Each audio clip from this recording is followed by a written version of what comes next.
सुख आपको, हमको ये भौतिक साधन तो दे सकते हैं, किंतु आनंद की प्राप्ति चाहते हो तो अध्यात्म की ओर झुकना ही पड़ेगा। भक्ति मार्ग पर चलना ही होगा। परम आनंद इसी मार्ग में प्राप्त किया जा सकता है। राधे राधे। होरी होरी कही बोले सब ब्रज की नारी, नंद गांव बरसानो हिली मिली, गावत इत उत रस की गारी। उड़त गुलाल अरुण भयो, अंबर चलत रंग पिचकारी की धारी। रसिक बिहारी भानु धुलारी, नायक संग खेले खिलवारी। आप सभी को होली की बहुत बहुत शुभकामनाएं, बहुत बहुत बधाई। होली को लेकर कई पौराणिक कथाएं प्रचलित हैं, जिसमें भगवान शिव और कामदेव से जुड़ी एक कथा है। भक्त प्रहलाद से जुड़ी भी एक कथा है, जिसे हम सब जानते हैं कि उनकी बहन या अर्थात हिरण्यकशिपु की बहन और प्रहलाद की बुआ होलिका दहन सबको पता है।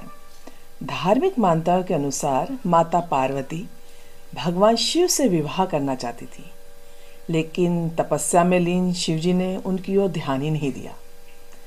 लेकिन पार्वती जी की कोशिशों को देखकर प्रेम के देवता कामदेव प्रसन्न हुए और भोलेनाथ की तपस्या भंग करने के लिए उन्होंने शिव पर पुष्प बाण चलाया, जिसके कारण शिव जी की तपस्या भंग हो गई।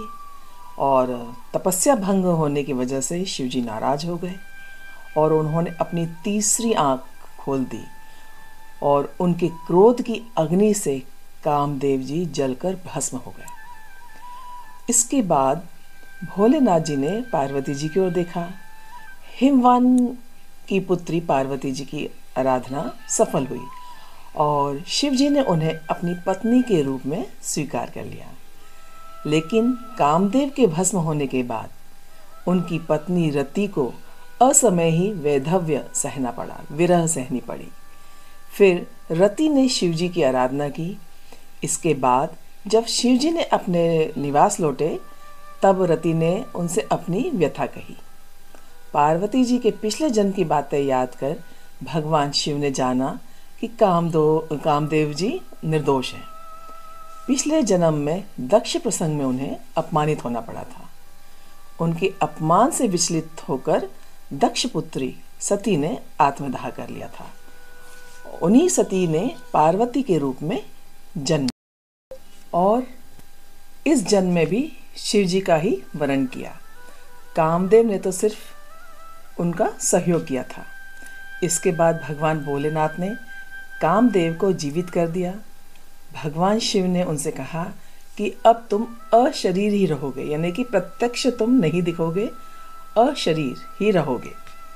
उस दिन फागुन की पूर्णिमा थी।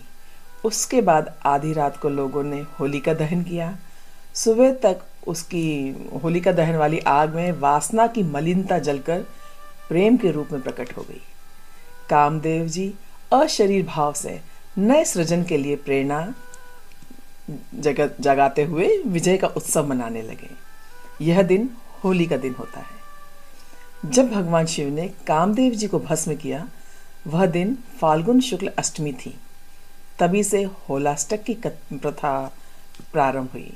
जब कामदेव जी की पत्नी ने शिवजी से उन्हें पुनर्जीवित करने की प्रार्थना करी, तो वही वो 8 दिन है जब रति ने तप किया था शिवजी को प्रसन्न करने के लिए। रति की भक्ति को देखकर शिवजी ने इस दिन कामदेव को दूसरा जन्म में उन्हें फिर से रति मिलन का वचन दिया और कामदेव जी बाद में श्री कृष्ण के यहाँ उनके पुत्र प्रद्युम्न के रूप में जन्म लेते हैं।